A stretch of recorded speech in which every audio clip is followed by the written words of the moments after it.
Exploring Life Through the Lens of Philosophy. About the author. Simon Blackburn is a distinguished professor of philosophy at the University of Cambridge, renowned for his significant contributions to the field of philosophy. He has held prestigious positions such as the Edna J. Drury Distinguished Professor of Philosophy at the University of North Carolina and served as a fellow and tutor at Pembroke College, Oxford. Among his notable works are the Oxford Dictionary of Philosophy and Being Good, which have cemented his reputation as a leading thinker in contemporary philosophy. Have you ever questioned how we acquire knowledge? Or pondered the nature of consciousness? Do you wonder if we genuinely possess free will? Think explores these profound themes, knowledge, truth, justice, and more, through the rich and insightful perspective of philosophy. Have you ever found yourself lost in thought, wondering about the nature of reality? Why do we perceive the world the way we do? What is truth, and how do we determine it? These questions aren't just idle musings, they are the very foundation of philosophical inquiry. Albert Einstein once said, "The important thing is not to stop questioning. Curiosity has its own reason for existence." This think aims to transform your curiosity into a deeper understanding of the world through the lens of philosophy. Philosophy begins with epistemology, the study of knowledge. How do we know what we know? Philosophers like Plato and Descartes have grappled with this question for centuries. Plato's theory of forms suggests that true knowledge comes from understanding the abstract, unchanging realities behind the physical world. Descartes, on the other hand, famously doubted everything he couldn't know for certain, concluding cogito, ergo sum, I think, therefore I am, as the only indubitable truth. By engaging with these ideas, we learn to critically evaluate the sources and validity of our knowledge, a skill increasingly vital. Why are we conscious? What does it mean to have subjective experiences? Philosophers have long debated the nature of consciousness. Some, like dualists, argue that the mind and body are separate entities.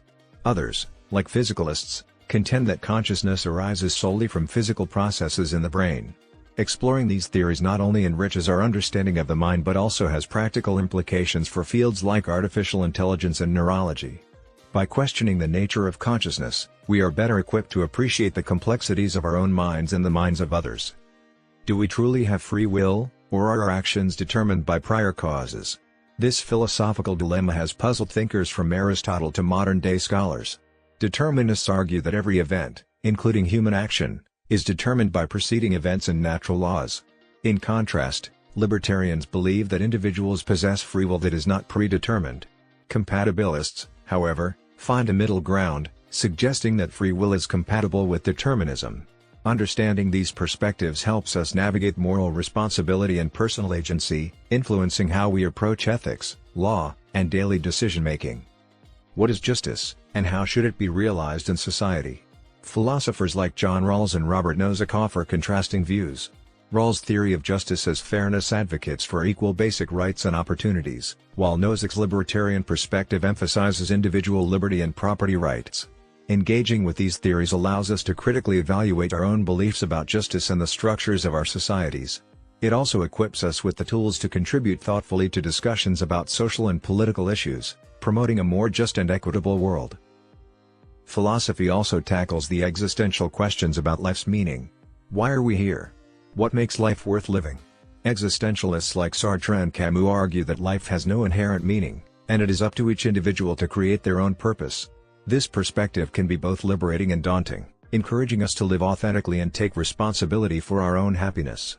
By exploring existentialist thought, we gain insight into the human condition and the pursuit of a fulfilling life. Think offers more than just answers to philosophical questions, it provides a transformative way to view the world and your own mind. By engaging with the insights of great thinkers, you'll not only gain knowledge but also develop a deeper understanding of yourself and the world around you. As you ponder the nature of knowledge, consciousness, free will, justice, and meaning, you'll find that philosophy doesn't just enrich your intellect, it enhances your life. I hope you found this exploration of philosophy enlightening and inspiring. Remember, my goal this year is to impact at least 100,000 people through my channel, and I need your help to reach this milestone. If you haven't already, please like, share, and subscribe to the channel. Your support makes a world of difference. Let's continue this journey of curiosity and discovery together. What do we know? Have you ever questioned whether the world around you is real or merely a dream? This profound and unsettling idea has intrigued thinkers for centuries. Philosophers have long delved into the nature of knowledge and reality, striving to navigate the line between doubt and certainty. René Descartes, a notable French philosopher and mathematician, famously scrutinized the reliability of our senses and the existence of the external world. In his seminal work, Meditations on First Philosophy, he introduced the concept of an evil demon that could be manipulating our perceptions, thereby casting doubt on the authenticity of everything we experience. This thought experiment was designed to illustrate that knowledge derived from sensory experience can never be completely certain. Despite this extreme skepticism, Descartes' method led him to a foundational conclusion: cogito, ergo sum, I think, therefore I am. This assertion posits that the very act of thinking serves as undeniable proof of our existence. While our senses might deceive us, our capacity for thought remains an indubitable certainty. Descartes illustrated this with the example of a piece of wax, which can alter its appearance drastically depending on its temperature. Despite these changes, our intellect recognizes the wax as the same substance, highlighting that clear and distinct ideas perceived through the intellect are the bedrock of true knowledge. In exploring the nature of the self, Descartes suggested that even in the absence of the body, what remains is the thinking self, a non-corporeal, elusive entity. He proposed that this self contains a perfect idea, which must have an equally perfect cause. This line of reasoning led him to conclude that God exists and guarantees the truth of our clear and distinct perceptions. Although this argument has faced significant criticism, it underscores the challenge of establishing a secure foundation for knowledge. Descartes' work laid the groundwork for ongoing philosophical debates about the reliability of the senses, the nature of the self, and the existence of an external world. His explorations encourage us to question our assumptions and seek a deeper understanding of the frameworks that shape our perception of reality. Philosophical inquiry, as Descartes demonstrated, is a relentless pursuit of truth that demands we question the very foundations of our beliefs.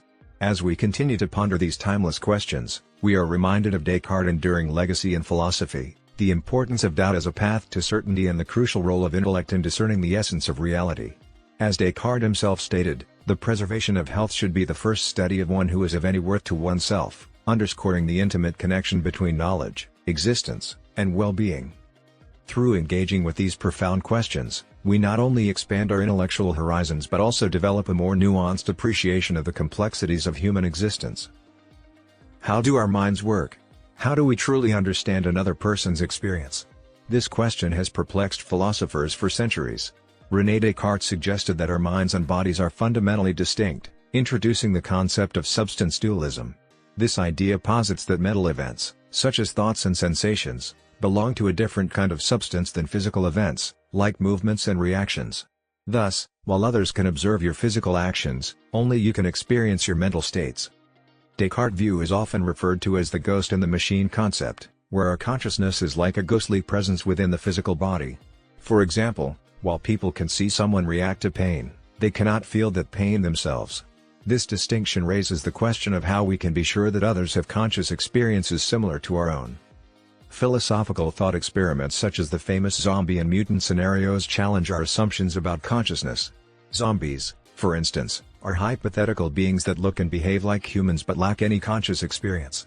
On the other hand, mutants might have consciousness but experience sensations in a completely different manner. These scenarios highlight the difficulty of knowing whether others perceive the world as we do, leading to significant epistemological challenges. One way philosophers have tried to address this problem is through the argument of analogy, suggesting that because others behave like us, they must have similar mental experiences. However, this argument is weak, as it is based on assumptions rather than concrete evidence. German mathematician and philosopher Gottfried Wilhelm Leibniz argued against the idea that the connection between physical events and mental experiences is arbitrary. Instead, Leibniz proposed that there must be a rational relationship between the two, much like the relationship between a circle and its projection as an ellipse. This suggests that mental events are expressions of physical states. Modern philosophers have attempted to bridge the gap between the mind and body through approaches like logical behaviorism and functionalism. Logical behaviorism posits that mental states are defined by observable behavior and behavioral dispositions, reducing psychological phenomena to physical actions and reactions. Functionalism, on the other hand, asserts that mental states are characterized by their functional roles or causal relations within a system, regardless of the physical substrate implementing them. These theories define mental states in terms of their functions and behaviors, aiming to make the relationship between physical and mental states more comprehensible. However, these approaches face challenges, such as explaining the subjective nature of experiences like pain, which vary widely among individuals. Some scientific models attempt to equate mental states with physical brain states, similar to how temperature is defined by molecular motion. Yet, this perspective struggles with the subjective nature of consciousness, which seems resistant to straightforward physical explanations. As philosopher Thomas Nagel famously put it, "What is it like to be a bat?" This question encapsulates the difficulty of understanding subjective experiences that are inherently different from our own. Ultimately, these explorations reveal the profound complexity of the human mind. That's why philosophers often talk about the hard problem of consciousness. Understanding how physical processes in the brain give rise to subjective experiences remains one of the greatest challenges in both philosophy and science. By engaging with these philosophical inquiries, we gain deeper insights into the nature of our own minds and the minds of others, highlighting the intricate and mysterious connection between mind and body. Do we have free will? How free are we in our choices? Are our actions determined by a chain of prior events, or do we possess genuine free will? These questions have long intrigued philosophers, leading to deep explorations of determinism, freedom, and responsibility. The notion of free will suggests that we make choices from a range of possibilities. For instance, choosing to go to the mountains for a holiday instead of the beach feels like a true exercise of freedom. We take pride in our ability to control our actions, fight against obsessions, and deserve praise or blame based on our choices. However, determinism challenges this view, positing that every event is the inevitable result of preceding causes governed by the laws of nature. So, if our actions are simply the outcomes of these predetermined events, is our sense of freedom just an illusion? Determinism presents a dilemma: if everything is predetermined, then our actions are not truly free. On the other hand, introducing randomness does not solve the problem either. If every event was random, it would equally strip us of control and responsibility. So, the dilemma remains: determinism denies freedom, and even randomness fails to restore it. This philosophical puzzle can be illustrated by considering a fig tree criticized for not bearing fruit out of season. Just as it is irrational to blame the tree for not producing figs in winter, it might be irrational to blame ourselves for actions determined by factors beyond our control. German philosopher Arthur Schopenhauer likened our belief in free will to water believing it can boil without heat. Our perceived freedom may be a misunderstanding of the complex causes behind our own actions. Mind-body dualism offers another perspective. It posits a non-physical self that directs our actions. However, this does not solve the problem either. Whether it is physical determinism or the randomness of a non-physical soul, the challenge remains: how can true freedom exist in a deterministic framework? Compatibilism attempts to reconcile determinism with free will. It suggests that even within a deterministic framework, we can act freely if our actions result from our own internal processes, such as deliberation and decision-making. For example, if someone's actions result from their decision-making modules, they are responsible, even if those modules were shaped by prior events. This view maintains that we can be held accountable for our actions, justifying praise and blame. However, the concept of responsibility becomes complex when considering factors like brainwashing or external manipulation. For instance, if many Martians were to control our decision-making processes, we would be seen as puppets rather than free agents. This raises questions about the true nature of our control and the extent to which we can be held responsible for our actions. Yet compatibilism provides a nuanced view that acknowledges the deterministic nature of the universe while preserving a sense of responsibility and agency. It argues that our freedom lies in our ability to respond to new information and adjust our actions accordingly. This flexibility distinguishes humans from mere mechanical beings and justifies us holding each other accountable for our actions. Who are we? In order to explore the concept of the self, we must delve into philosophical perspectives on identity and continuity. Scottish philosopher David Hume argued that the self is elusive and unobservable, composed only of perceptions and experiences.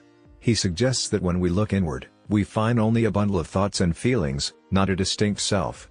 This idea challenges the notion of a simple, indivisible soul that can exist independently of physical changes. For Hume, what we consider the self is merely a collection of experiences linked by memory and association, rather than a singular, continuous entity.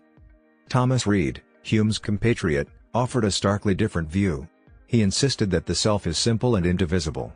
Reid argued that personal identity remains constant despite changes in our physical state or memories.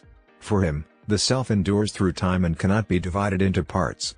This perspective supports traditional views of the soul's immortality, asserting that if the soul is not composite, it cannot decay or change, thus maintaining its essence across different stages of life. English philosopher and physician John Locke provided yet another angle by emphasizing the continuity of consciousness as the basis for personal identity. He argued that a person at one time is the same as a person at an earlier time if they share the same consciousness. This view has practical implications, especially in legal contexts, where responsibility and accountability rely on the continuity of consciousness. However, it faces challenges, such as the problem of amnesia or partial memory loss. If a person loses part of their memory, are they not themselves anymore? Locke's theory suggests that identity is tied to memory, leading to complex questions about the nature of self-continuity. German philosopher Immanuel Kant built on Hume's and Locke's ideas, proposing that self-consciousness is a requirement for interpreting experiences. He suggested that the I is necessary for organizing perceptions into a coherent representation of the world. This I is not an observable entity but a formal point of view essential for understanding our experiences. According to Kant, the self is a transcendental condition for the possibility of experience, making it a necessary framework for our perception and understanding of reality. These different musings on the nature of the self highlight that while our intuitions about personal identity may be clear and determinate, philosophical analysis reveals a deeper complexity. Our self might be more context-dependent and less continuous than we think. The exploration of the self challenges us to reconsider our assumptions about what it means to be a unified person across time and change. In summary, the philosophical debate on the nature of the self encompasses a wide range of perspectives, from Hume's view of the self as a bundle of perceptions to Reid's notion of an indivisible soul, Locke's emphasis on the continuity of consciousness, and Kant's transcendental self. These varying theories encourage us to question the fundamental nature of personal identity and the factors that contribute to our understanding of who we are. How should we reason? Imagine you want to distinguish between good and bad reasoning. It all starts with understanding the basics of formal logic, one of the key subdisciplines of philosophy. An argument has premises that lead to a conclusion, and it's crucial to know if the premises logically support the conclusion. If they do, the argument is valid; if they don't, it's invalid. This distinction is essential for clear thinking. For example, consider an argument with the premises all humans are mortal and Socrates is a human. From these premises, you can conclude, Socrates is mortal. This form of reasoning, where the conclusion logically follows from the premises, is the backbone of valid arguments. Philosophers use tools like truth tables to analyze how complex statements are built from simpler ones using logical operators like and, or, not, and if, then. For instance, the statement if P, then Q is true only if both P and Q are true. Truth tables allow us to visualize all possible truth values of a statement, ensuring that our reasoning is solid. By breaking down arguments into their logical components, we can systematically test their validity and avoid errors in reasoning. Quantification adds another layer of rigor to our logical analysis. It allows us to handle statements about quantities, like all humans are mortal or some humans are philosophers. By introducing variables and quantifiers like all and some, we create more precise logical structures. For example, the statement everyone has a mother can be broken down into quantifiable terms, clarifying that while everyone has a mother, there's no single person who is everyone's mother. This precise language helps avoid ambiguities and misunderstandings. Moving beyond formal logic, we encounter inductive reasoning, which involves drawing general conclusions from specific instances. This is where things get tricky. Inductive reasoning is inherently uncertain because it extends beyond our immediate experience. For example, if you observe that the sun rises every morning, you might conclude it will rise tomorrow.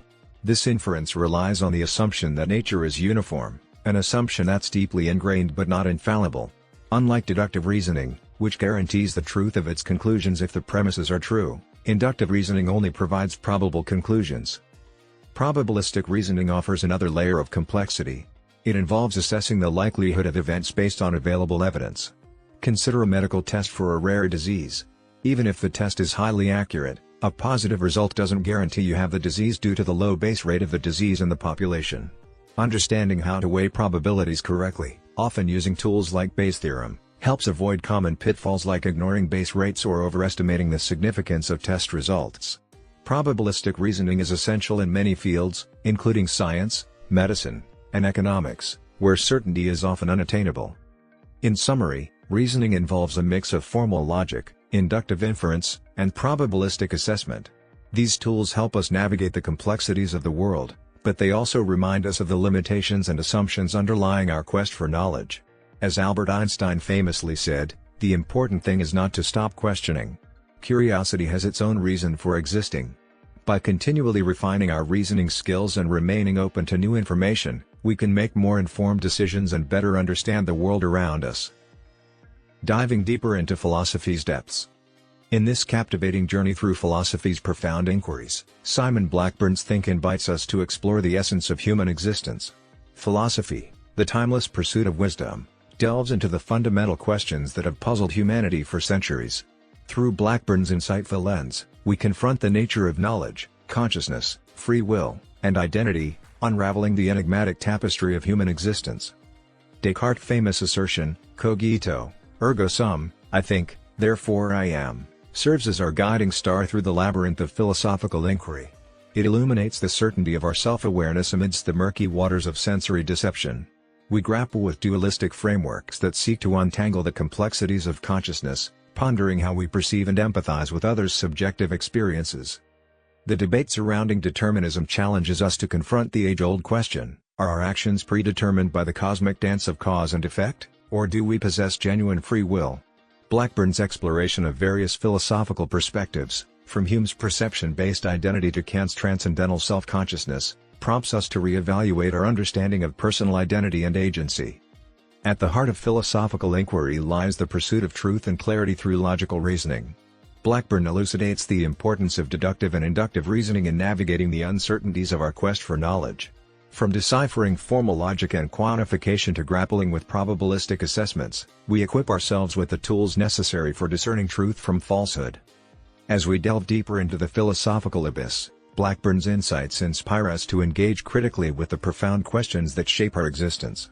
By actively participating in philosophical discourse, we not only expand our intellectual horizons but also contribute to the collective pursuit of wisdom and understanding. Your engagement with our channel is vital in amplifying our reach and fostering meaningful dialogue within our community. In closing, I leave you with the words of Socrates, who proclaimed, "The unexamined life is not worth living." Let us embark on this journey of philosophical exploration together, seeking truth, wisdom, and enlightenment. Until next time, I wish you a happy listening and a prosperous life. Remember, your engagement fuels our journey toward greater understanding and enlightenment.